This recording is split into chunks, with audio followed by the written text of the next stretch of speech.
feel like I must even patent this because I think I'm onto something here.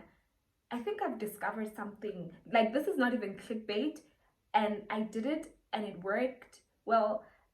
And you know how I always refrain from giving you names because I always say go seek medical advice. When I'm gonna give you names, this one time I'm gonna make an exception. I'm gonna give you names so that you can go to your local pharmacy and ask about this particular method that I used to alleviate my period cramps.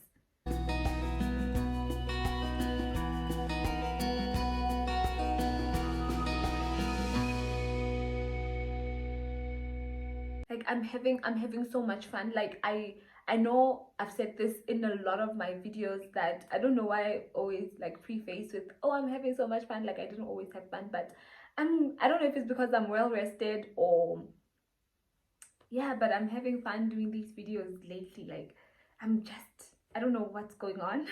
Maybe I'm getting into the flow of things and I'm finally doing it from a place of like enjoyment, and I've stopped wanting to be, well, I've never wanted to be technical. I've just always wanted to come to you with accurate information, and that used to make me panic. Like, what if I'm not reading the right journals, or what if somebody who's a medical practitioner comes across this and is not happy with the way I'm doing things? And yeah, guys, I was under a lot of pressure, like immense pressure, like self-inflicted even, but yeah, imposter syndrome. But anyway, hi guys, welcome back to my YouTube channel. I am Kabelo Hlupo. I am a pharmacist. I'm your pharmacist. I'm your a friend. I am your, yeah, we are a family here at Wellwise. So today I'm gonna be sharing something that I tried. I've always known about this because I read about it. I think it was in school. We were doing things and I thought it might work, but lately like my cramps were getting really intense, so I was like, what do I have to lose? But anyway, let's mix it up with like science facts. So period pains, also known as period cramps or dysmenorrhea, and we have two types of dysmenorrhea: primary dysmenorrhea and secondary dysmenorrhea. But for the purposes of this video, I'm going to be focusing on primary dysmenorrhea, which purely comes about as a result of you getting your period, or that time of the month where you menstruate, as opposed to other things that may be causing you to have pains at around that time. Okay, so there's a hormone in your body called prostaglandin, or the prostaglandins, and I spoke about this hormone when we did a video about peptic ulcer disease and how certain types of painkillers, commonly known as NSAIDs, or yeah, non-steroidal anti-inflammatory drugs, and we use them for all types of pain, from injuries to arthritis to even period pains. And I did that video to say, you know what, these medications that help us, they may have side effects, and this is a very common side effect that I've seen, and this is how it comes about. So that very hormone, the prostaglandins, is also responsible for contraction and or relaxation of the uterus or your abdominal muscles. So that's how you get period pains, because your muscles are contracting and relaxing, and I believe this is in an effort to push out the uterine walls that have broken down because implantation did not occur. So yeah, the lining has to shed to prepare for a new wall, possibly implantation next month, and so far and so on. So yeah, that's the easiest way to put it, and to explain why we experience these intense ungodly pains. Before we get into the good stuff, there's home remedies, and by home remedies I don't mean those things that you know I don't believe in, like douching or steaming. And there's a video I did, I'll link it up here. Yeah, today I'm gonna be linking stuff because I think I'm happy. Okay, like sidebar, like I sincerely think I'm so happy that every time I speak about something, I feel like, oh my god, this is not the first time this comes up.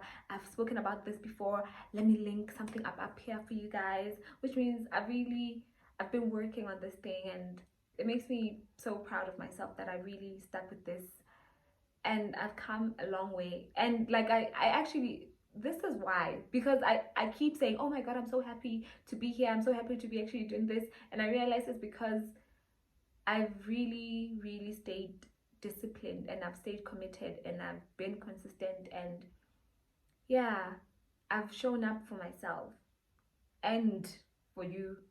So anyway, back to the gist of today's video. So you can use, I don't have a problem with heating pads, and actually there's one I learned about in school where you can put rice, uncooked rice, in a pantyhose, ne? And then you put it in a microwave. I think some people even sprinkle some water so that the rice is able to absorb a lot of heat, and you use it on your lower abdomen as a heating pad.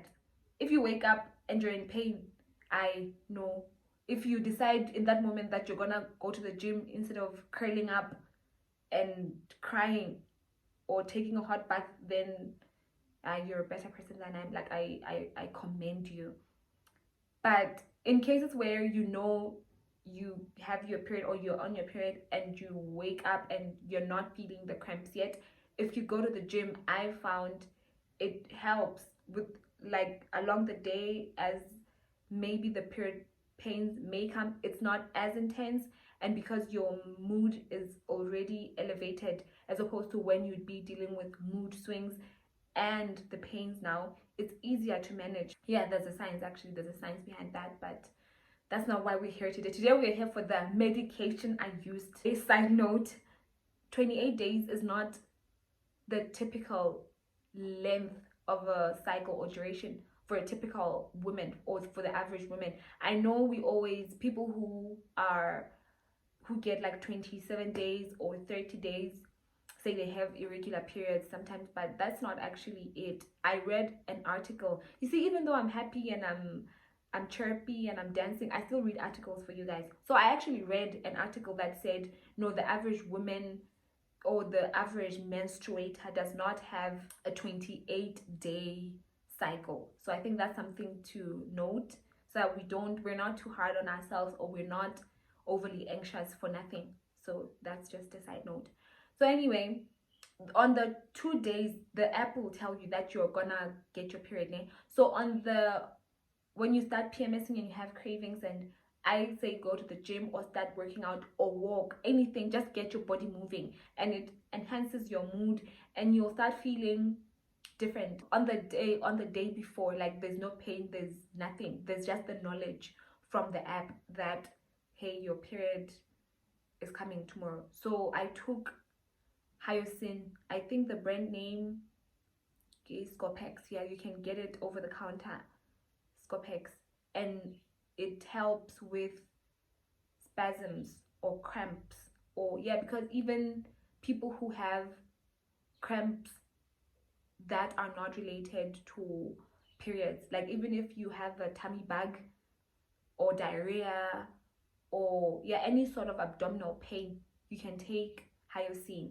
and it relieves the pain you get as a result of your abdominal muscles contracting. So I got ahead of this thing and decided I was not gonna wait for contractions or pains.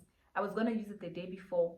It's also worth noting that I usually don't get my pains even on day 1, but day 2 and day 3 I'm usually in bed. If you get the pains on day 1, I would say start 2 days with the Hyoscine.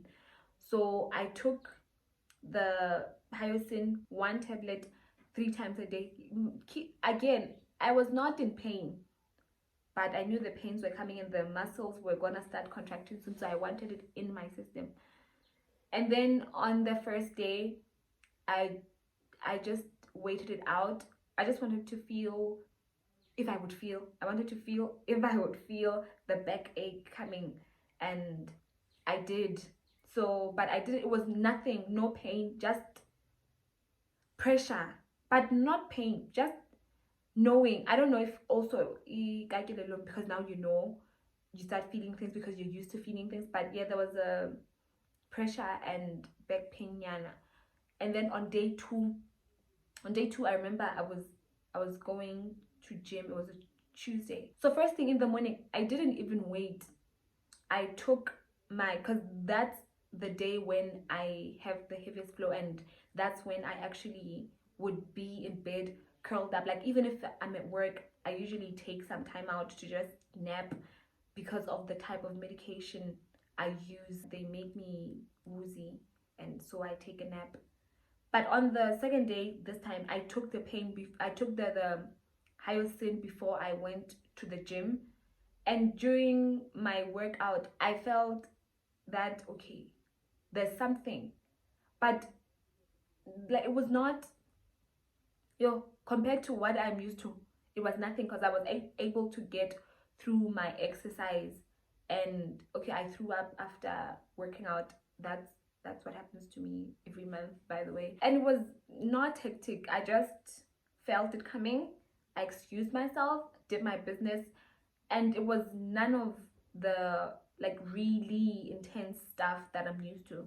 And then on that day, because I knew this is the day, I decided, besides just the hyoscine I was using, I also used muscle relaxants. I didn't use painkillers, I used muscle relaxants. For painkillers, I usually wait to feel something. Like I don't just take painkillers if I'm not in pain, even if it's for period pains and I know they are coming. I usually wait until I start feeling some cramp, and then I take the painkillers. But the downside is, by the time you start to feel that there's pain, you're already in pain. And then if you are taking your painkillers at that time, it means for the pain to get in your bloodstream and get to the site of action when you're already on the ground, because it takes no less than 30 minutes. So the things we go through. So anyway, now I decided, because I know by virtue of being on my period, there's contractions, I need to relax my muscles so that I'm not in pain. And again, I'm using over-the-counter stuff. And also, disclaimer, I think I may have already said this, but I'm gonna say it again. I'm not saying go do this. I'm saying if you have period pains, use this information to learn about some of the medication I'm speaking about, and then go ask your health practitioner if that would work for you, or if doing it the way I did could prove beneficial for you too. Oh, and by the way, the active ingredient of the muscle relaxant I was taking is mefenacin. So I went through it and I didn't feel anything. On the day I was expecting the most pain. And then when I went to bed, I didn't take the hyoscine again after dinner. I took the muscle relaxant, so mefenacin, because I was sure, like between day 2 and 3, the night off is